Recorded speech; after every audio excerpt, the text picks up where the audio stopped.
Hey there, welcome to week 4 of Healthcare Systems and Policy.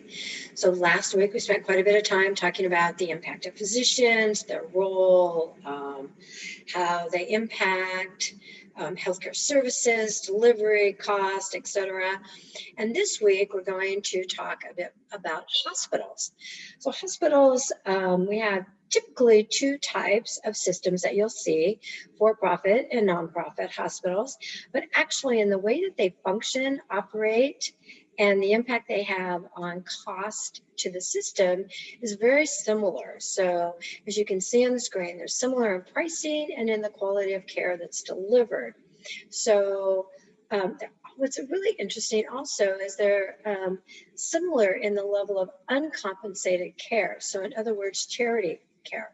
So even a for-profit hospital does a certain amount of uncompensated care. So really the hospitals are part of this very competitive environment for pricing. And so it's the environment, the marketplace itself that has a greater impact on pricing for hospitals rather than whether it's for-profit or not-for-profit. So one of the things that we'll see as we talk about this and as you read the chapters this week is how the expansion of health insurance has affected and also the level of charity. So for instance, if more people are insured, then you would think there would be fewer write-offs or uncompensated care, but hospitals still have a certain amount of that goes on. So competition. All right, so in the past, hospitals were reimbursed based on costs. So you can imagine that as those costs continue to rise, particularly with technology and demand, the prices rose really rapidly. And there was also no reason to keep costs down, because if you were being reimbursed on a cost plus basis, the incentive is not there to really be efficient and effective in your cost containment. So that changed as Medicare was really the leader in our system in determining how insurances also bill and their payment structures. So when Medicare switched to a fixed price hospital payment and then also more like global types of payments, that had a huge difference in the rise of the increase, the level of the rapidity, which the quickness with which prices rose. And then also we saw much more managed care involved in the healthcare system in recent years. And that has also held down did hold down initially hospital costs. One of the things that we saw though was not every hospital has everything that a patient might need. And so if you have only one preferred hospital in your town and you need a specialty procedure that's done in another hospital, it was really cumbersome.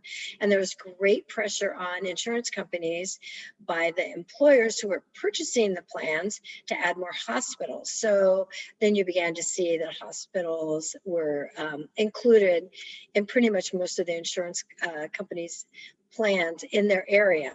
So that kind of negated that. So again, you can see that demand fell with this increased managed care enrollments, because again, that's the nature of managed care. Somebody is determining the need and what level of care you should access your care.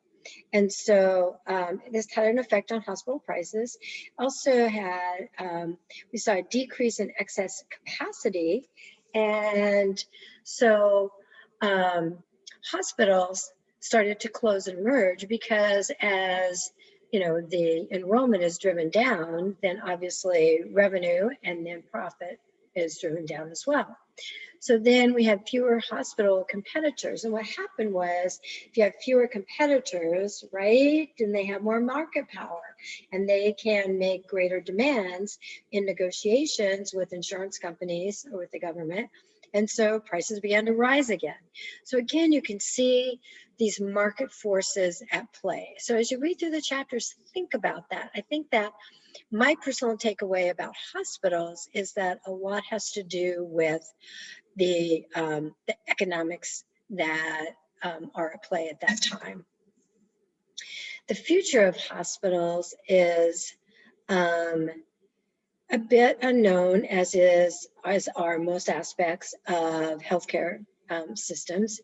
I think right now, if you were to talk to hospital administrators, you would hear that overall strategies are really about gaining more market power.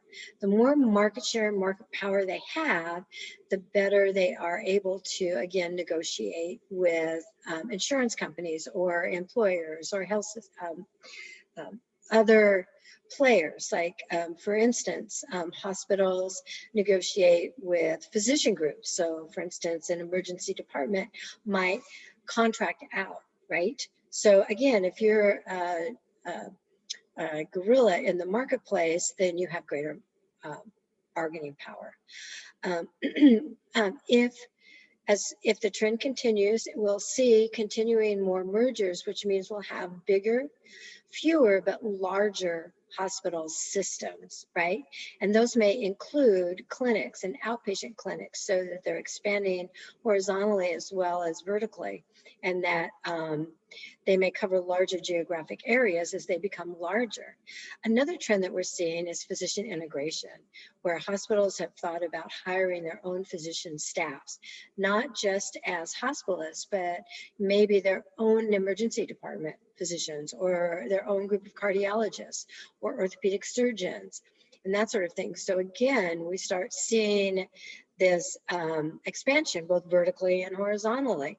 And as they do that, then of course their power in the market becomes even greater.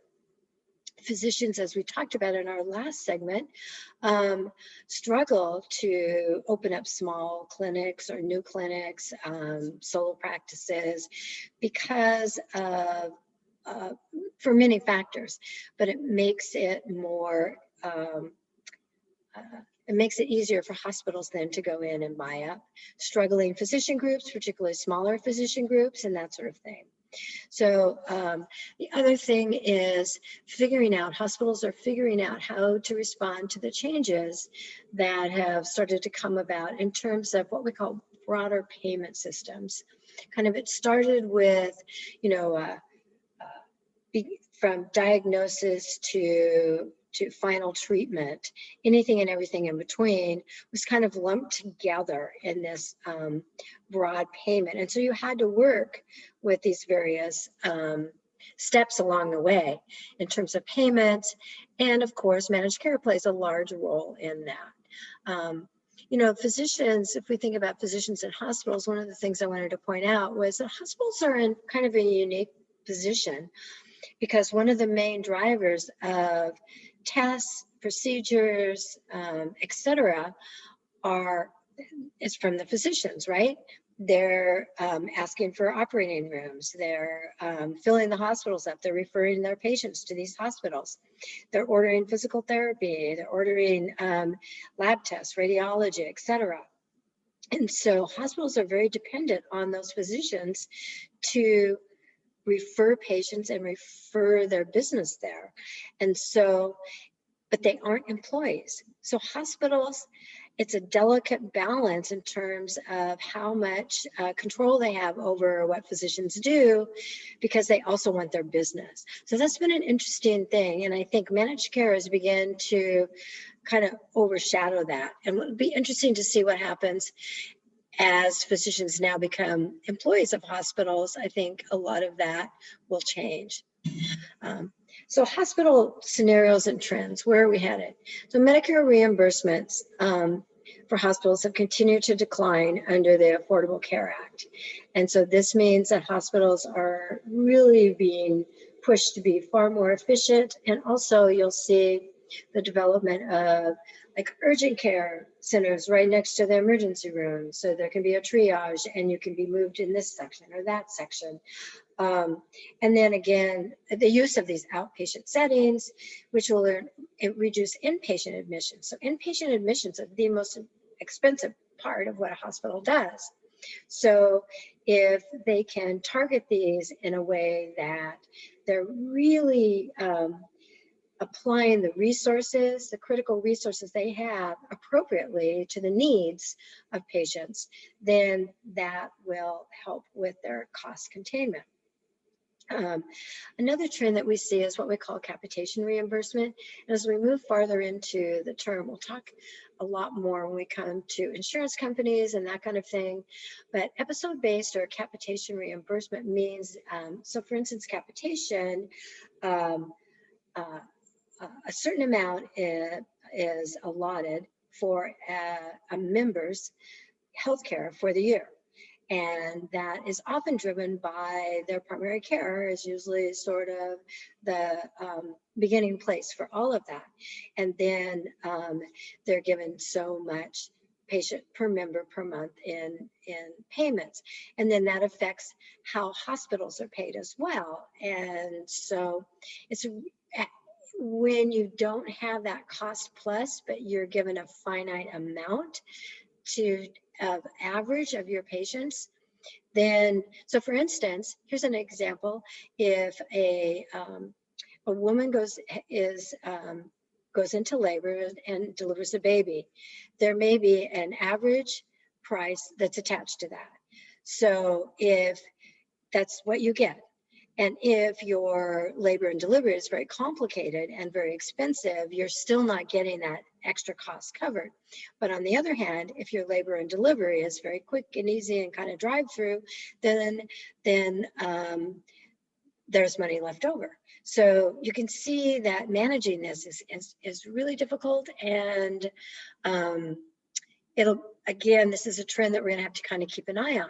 So another thing that Medicare is leaning to is payment for value versus volume. And we talked about that in the past in terms of outcomes-based payments rather than just how many people you're seeing, with the idea that we want to bring the quality back into healthcare, not just cost cutting. Because what happened was when they were paid, like take physicians or hospitals, then by volume, the idea is to get people in and out as quickly and as many as possible. If you're paying for quality of care, then you have different measurements. So I think we will also see increased home health services and telehealth services. Certainly this has been a trend that has been explored during the pandemic. And I'm not sure if it would have caught on as quickly if we hadn't been in this pandemic, but health systems have really been forced to find other ways and new ways and to try things that they might not have otherwise tried to get care to where it's needed.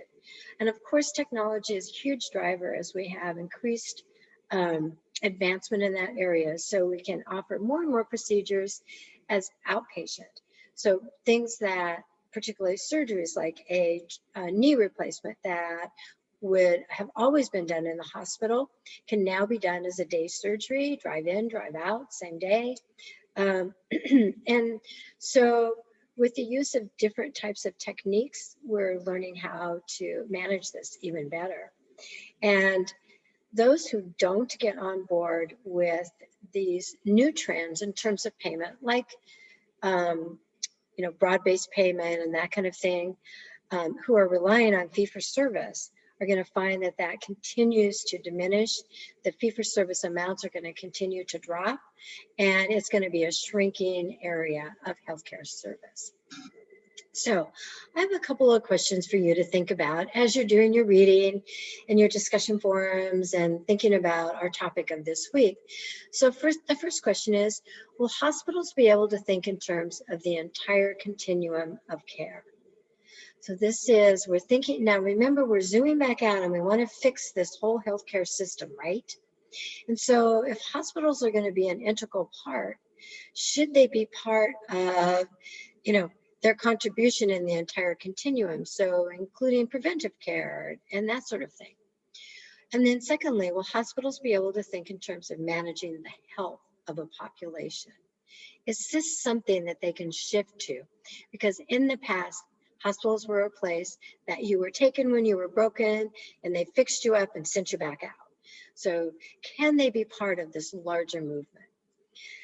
Okay, so that's a lot for you to think of. There's not quite as much reading this term, so but it is interesting. And as I said, it's a really important part of our look at healthcare system and reform in the United States. So enjoy it and let me know if you have any questions. Otherwise, as always, I will see you online. Thank you.